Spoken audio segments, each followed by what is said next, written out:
भव्य जी, ticket आपको मिल गई है, टिकट आपको मिल गई है, अगली स्ट्रेटेजी, जीत के लिए स्ट्रेटेजी क्या? देखिए, आदमपुर में हमेशा की तरह इस बार भी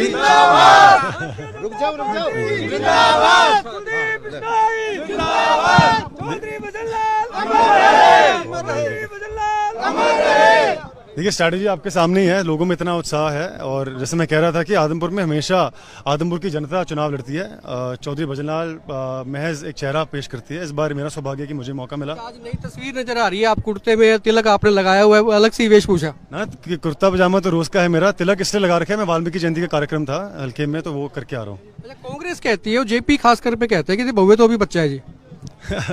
जेपी साहब बड़े मुझसे, मैं उनके खिलाफ कुछ नहीं कहना चाहूंगा, समय बताएगा। अच्छा, सत्येंद्र सिंह भी आपके पापा के साथ काफी काम किया है, कुलदीप जी के साथ में उन्होंने काम किया, आम आदमी पार्टी से आ रहे हैं, किस तरह से देखते हैं? देखिए, मैं किसी के बारे में कुछ नहीं कहना चाहूँगा। मैं बहुत सकारात्मक सोच रखता हूँ और मैं अपने ही काम को लेकर कोई सब आपके सवाल हो उसको उनका मैं जवाब दूंगा और सभी का स्वागत है। चुनावी मैदान है। आप अगर विधायक बनते हैं तो प्राथमिकता क्या रहेगी आपकी? देखिए, बिल्कुल विकास की रहेगी, मान सम्मान की रहेगी।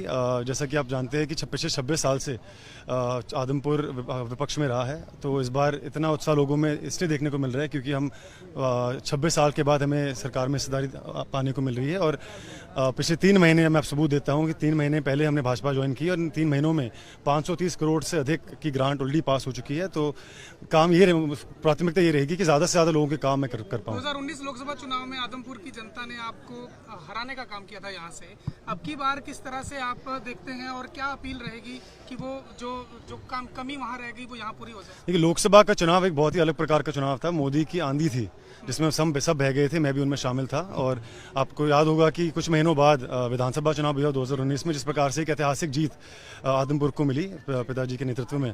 तो इस बार भी उम्मीद है कि आदमपुर की जीत होगी। कि 30,000 की लीड उन्होंने ली थी, आप उससे ज्यादा लेंगे, आप क्या मान के चलते हैं कितनी लीड आप बरकरार कर पाएंगे? देखिए, एक तरफा चुनाव रहेगा, मैं नंबर तो नहीं आपको दे पाऊंगा। आदमपुर की जनता में बहुत उत्साह है और मुझे उम्मीद है कि एक तरफा चुनाव हम लड़ेंगे और एक तरफा जीत। कई बार हार से भी काफी कुछ सीखता है आदमी। जो आपका लोकसभा का चुनाव रहा, भले ही उसमें आदमपुर ने आपको हराया, तो उससे आपने कुछ चीजें सीखी होंगी, क्या उस चीजों का फर्क पड़ेगा चुनाव पे? जैसे मैंने कहा कि वो चुनाव बहुत अलग प्रकार का था, उसका हम ज़्यादा एनालिसिस नहीं कर सकते क्योंकि चुनाव भी बहुत अलग प्रकार का था। लेकिन जैसे आपने कहा, निस्संदेह हार से ही और मुश्किलों से ही इंसान आगे बढ़ता है और सीखता है, और जो सीख मुझे मिली है मैं उनको आगे। अपने में विधानसभा नजर आ रही है आजकल? सपने में मुझे आदमपुर की जनता और मेरा परिवार याद आ रहा है और मैं उम्मीद करूंगा और विश्वास दिलाता हूँ मेरे परिवार को कि आदमपुर का एक एक व्यक्ति का मस्तक गर्व से ऊंचा होगा।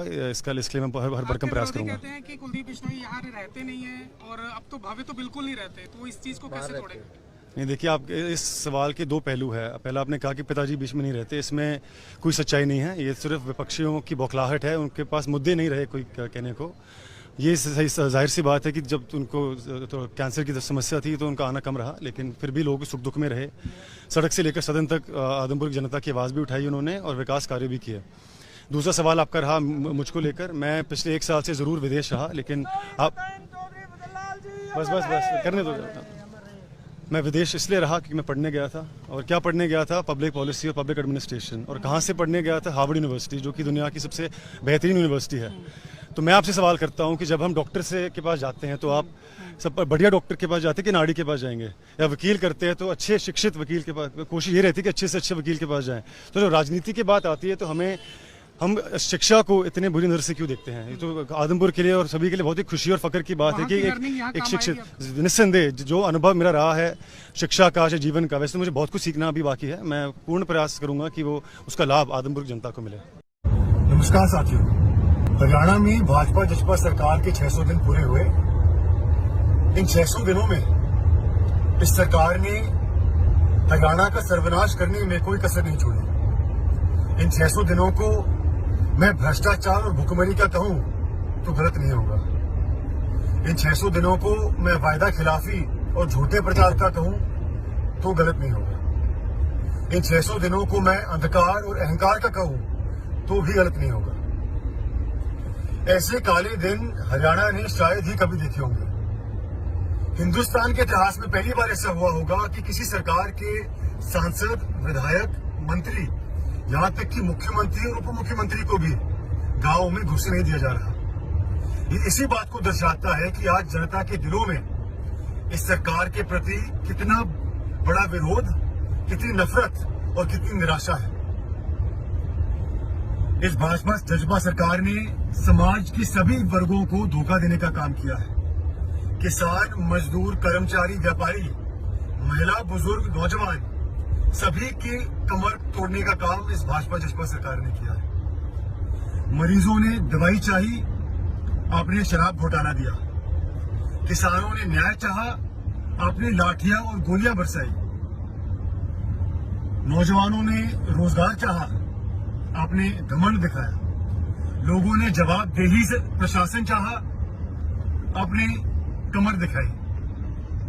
क्या इसीलिए जनता जनार्दन ने आपको कुर्सी पर बिठाया? आज हरियाणा की जनता खट्टर साहब आपसे जानना चाहती है कि उन वादों का क्या हुआ। वादा पूरा करने की बात तो दूर, आपने लोगों की रोजी रोटी छीनने का भी काम किया है। मेरी सरकार से गुजारिश है कि आप अपनी भ्रष्ट नीतियों को और घमंडी रवैये को छोड़ें और जनहित में काम करना शुरू करें। और हरियाणा की जनता से मेरी गुजारिश है कि आप निराश ना हो, हौसला ना हारे। इस निकम्मी सरकार से निजात दिलाने में हम आपकी मदद करेंगे, हम आपके साथ हैं। आप हौसला रखें। जय हिंद।